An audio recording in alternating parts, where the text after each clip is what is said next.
This podcast is an extension of the Purple Door, a nonprofit organization serving 12 counties in South Texas. Our mission is to empower the community and those affected by domestic violence and sexual assault to transition to a safe and healthy environment.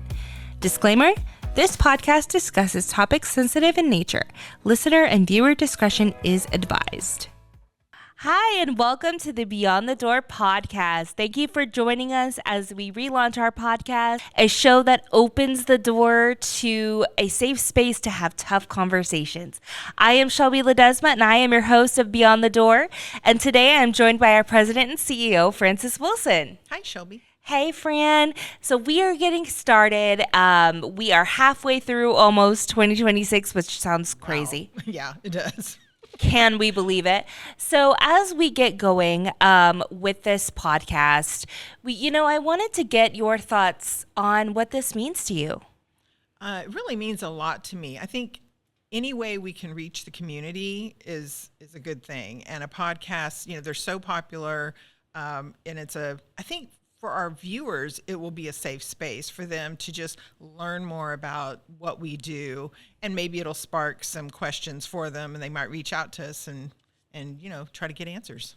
Sure thing. I absolutely agree. Really excited to see what conversations we get to have here. So, going back, Francis, how long have you been in the movement to end violence? What's that been like for you? I've been in the movement for 36 years now. Wow. And it's been really interesting, and I'd like to think we've made some strides. Okay. There's some things that have gotten better, some things that are not too terribly different than they were, unfortunately, when I joined. But I do think there's a lot more attention given to domestic violence and sexual violence. I think that there's not as much victim blaming, especially when it comes to domestic violence, although it still exists, and especially for sexual violence. Unfortunately, yes. Sexual violence, there's still a lot of victim blaming going on that I would love to see that end. Agreed, 100%. So, as we talk about the movement, what kinds of things can you do in this movement we say the movement to end violence, but we mean all kinds of things, right? We specifically focus here at the Purple Door on domestic and sexual violence, which is complicated and includes a lot of other things. But what types of things are happening in this movement? Well, this movement came out of the feminist movement. However, we really talk a lot about it being a human rights issue now. Yes. You didn't really hear that as much when I first started in the movement. So I think there's just so many ways to be an advocate for the work we do. And like you said, we cover domestic and sexual violence. There's a lot of other issues out there that people may want to get involved in that definitely intersect with what we do. Absolutely. So I would encourage people to, get out your Google and, start looking up some stuff, because there's just different ways. You don't have to necessarily work directly with a survivor or a victim to have an impact. Absolutely. Yes. There's so many things we can do, one of which is having conversations like these. You said the word advocate. I think I'm very comfortable with that word. All of us that work here in our agency are comfortable. If you're in the movement, you're comfortable, but it may sound a little scary. Like if I'm watching at home and I'm thinking, okay, I don't have that on my resume. Right? I don't have that title. I'm not qualified. I do hear this sometimes from community members or places where I haven't been trained, or I'm not qualified for this, or that's not my job. What would you say to somebody with those kind of thoughts? Well, I think, so many people go to that real formal idea of an advocate, which is, I have to have certain training, which yes is true in some cases. Sure. And I have to work with victims or survivors. So I will tell people, that's not how I came into the movement. I came in on the administrative side of our agency. And what I discovered through the years is, about myself, is that I really am where I'm supposed to be in the movement, because I'm one of those people, I want to tell clients what to do. I want to say, here's the list. You just do these things, everything will be fine.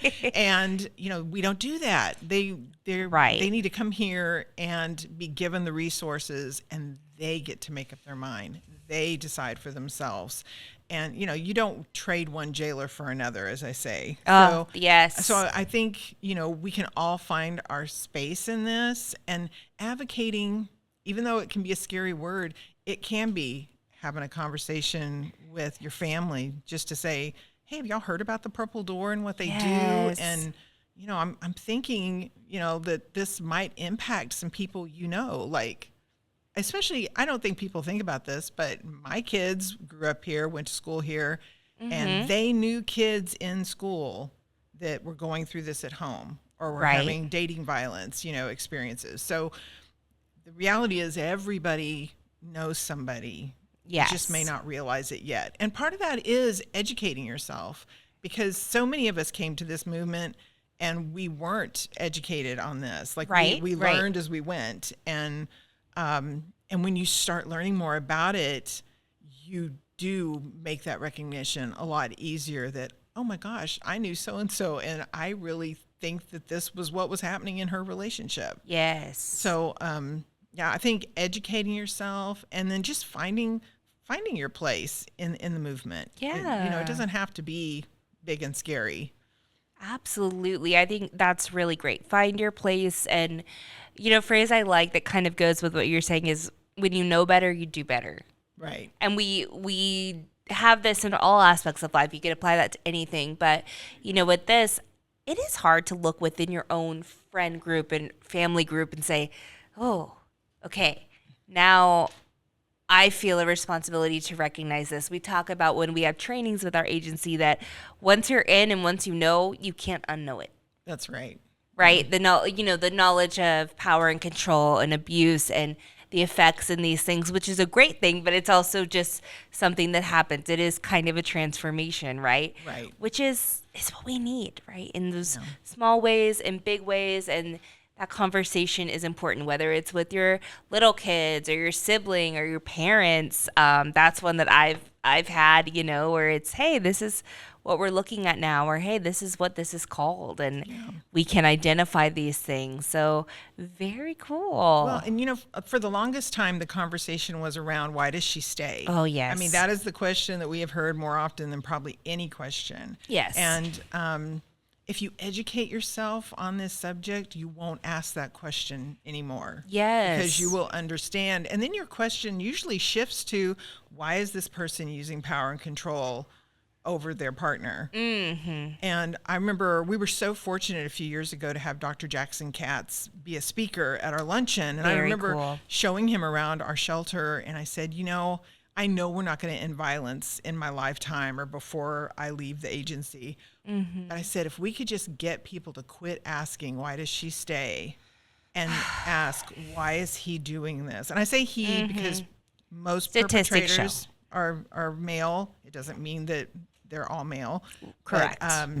But if we could get people to make that shift, that would be huge, because it would take all of the pressure and all of the responsibility off of the victim and put it where it belongs, on the person who is making that choice every day to treat the partner that they claim to love and care about in such a manner that she, can't step out of line. Right. I mean, he makes sure and controls everything. So that would be huge for me. And I think we're getting there. Yeah. I don't think we hear it as much, because I think people are learning a little bit more about what's being done, but it's still, it's not something people want to talk about. I remember years ago we had a board member who said, this is not a sexy subject. Like people don't necessarily want to talk about it. But the more you talk about it, the more it loses that taboo feeling. That taboo. That's an excellent word for it. Yeah. We just have to have those conversations. Yes, exactly. And, and again, like you said, to be an advocate, it doesn't have to be scary. To have the conversation, it doesn't have to be scary. I like that you use the word choice, in that it is the abuser or the perpetrator's choice to do this as well. Because we talk about the why doesn't she leave? She has a choice. That person also has a choice. That abuser also has a choice and is making this negative choice every day too. And, those are things, absolutely, accountability, and we need to talk about and all of those things. But such a small shift in that verbiage that people use would make such a huge difference, Yeah, it really and, would. and opening these conversations to all people in your life. God, would make such a huge difference too. Yeah. And believing victims. Oh, yes. Sometimes people come to us and we're the first people that have actually not questioned them and believed them. And we Right. believe everybody. We're going to believe what you're telling us about your relationship or what happened to you. Right. So many people, I think some people, maybe they can't fathom that something like that would happen to kind of someone, but it's happening. Experience, yes. And so if you have a friend approach you and want to talk to you, you don't have to have all the answers. Yep. Listening You is just, the biggest part. just need to listen, let them know that they can call us. You don't have to have a magic wand. Yes. And unfortunately, we don't have a magic wand. I wish we wish. did, but we can tell somebody about all the resources we have. Yes. And let them start making decisions. And, decision making is a skill. Oof. It is a skill. And if you don't practice decision making, it just isn't going to happen sometimes. Like it's hard. And we have a lot of clients that they haven't been allowed to make any decisions for themselves. Right. So making that huge decision to completely change your life situation is very daunting, and you need that support. Speaking on the resources, just a little bit more for those at home or those in the car or wherever you are that don't know what the Purple Door offers. Can you share a little bit? Oh, sure. I know most people associate us with shelter first. Yes. So we do have a shelter 24/7. But the reality is most people don't stay in our shelter that take advantage of our services. So, and you can't just offer shelter. You really need to have other services that go along with it in order for people to be able to make a change in their lives. Yes. So we offer counseling. We have wonderful advocates who work in many ways with our clients. They can help them with a safety plan. They can help them come up with some kind of service plan. So, because everybody has to figure out, like, do I need childcare? Do I need to go back to school? Do I need to get a job? Yeah. Do I need an apartment? All of those things. Even getting certain paperwork. All those types of things that they need to figure out. Then we have a wonderful education team. And not everybody thinks about that, but it's really important. Like this podcast, it's important for us to get the word out, so that people can become part of the movement, or maybe it's somebody who needs our services. And so if they can hear, about what's going on through a friend or through actually attending something that we're putting on, that's great. We have a lot of different things going on, a lot of different, wonderful staff members that just do a fantastic job. Yes, and I know one of the things that we really try to emphasize and let people know resource-wise is everything we do is free. That's right. Yeah, we've talked in the past, like, do we want to charge people? Do we want to take insurance? And I've always said, no, we need to, that's not a barrier. Like, you do not want to create any more barriers than are already there for a victim. It's already hard enough. Oh, yes. And I will add, just to throw this in real quick, is that I want people to know victims are very strong people. Yes. They're, everybody has this idea of somebody who's just, real weak and mild-mannered and everything. You're a strong person because you've had to survive every single day, and you have figured out how to do it. So I want to make sure people know that. And if there are people out there who have experienced this, you're a strong person. Like, you're still here. Yes. And so whenever you're ready, we're ready. That's right. I love that saying. And we're so glad you're still here. Yeah. Right. And we are here. And so that's wonderful. I know we have a 24/7 hotline that operates through our staff who are manning that 365 days a year. So give us a call as well, 361-881-8888. Anytime, day or night, whatever you need, whatever questions you have.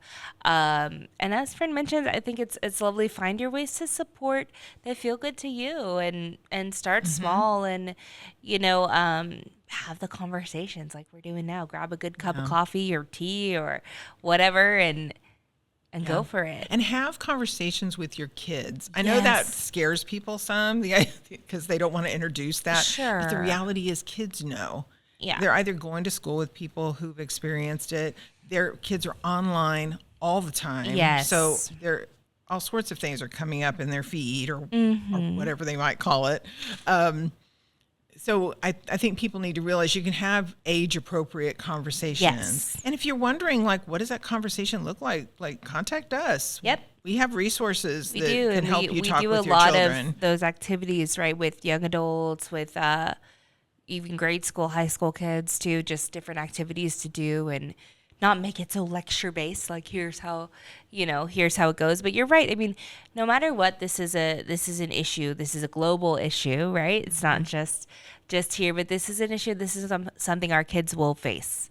Yeah. And why not prepare them and give them a safe space to have the conversations with you as well. So if they are ever in a situation that they're unsure about or an abusive situation, that they can have someone to go to as well, right? Yeah. And I think our kids, they need to learn that they need to decide what the expectations for their relationships are. You know, what do they really want out of a relationship? Yes. And what are those signs that maybe this isn't going well? Because, you know, jealousy, I know most of us were brought up to think if somebody is jealous of us, that means, they love us so much. Yes. But the reality is that's a controlling behavior. Right. But kids don't know that, or they don't know otherwise until you tell them. Yeah. And so I think just teaching them, like, hey, this is your relationship. So the two of you figure out. Doesn't matter what those Instagram expectations says or Yeah. TikTok or Because the rest of the world, I mean, they're only there if you want them there. Like, don't bring your phone into it. Oh, yes. So.